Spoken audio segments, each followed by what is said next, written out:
নমস্কার বন্ধুরা, আমার নতুন একটি ভিডিওতে তোমাদের অনেক অনেক স্বাগত। তো দেখো, সকালবেলা একটু চা করে নিচ্ছি, ওই মিস্ত্রি কাকুরা কাজ করছে তাদের জন্য। আর দেখো চাটা হয়ে গেছে, উতলিয়ে পড়লো। তো বলো তো, দুধ উতলে তো খুব ভালো, তা চা উতলেও কি খুব ভালো? তো সেটা তোমরা যারা যারা জানো কমেন্ট করে জানিও। তো দেখো চাটা আমি দিয়ে নিলাম।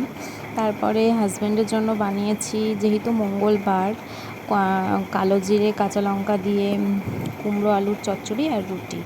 আর দুপুরে বানাচ্ছি দেখো পাট শাকের বড়া। এরকম লম্বা লম্বা পাট শাকের বড়া খেতে আমার ভীষণ ভালো লাগে। তোমরা জানিও তো তোমাদের কীরকমভাবে ভালো লাগে পাট শাকের বড়া। তো দেখো বড়াটা ভেজে নিয়েছি, বেশ মুচমুচে হয়েছিল।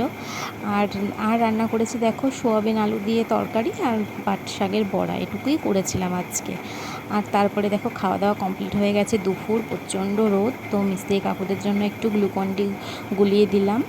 তো আজকের ভিডিও এইটুকুই, দেখা হবে অন্য ভিডিওতে।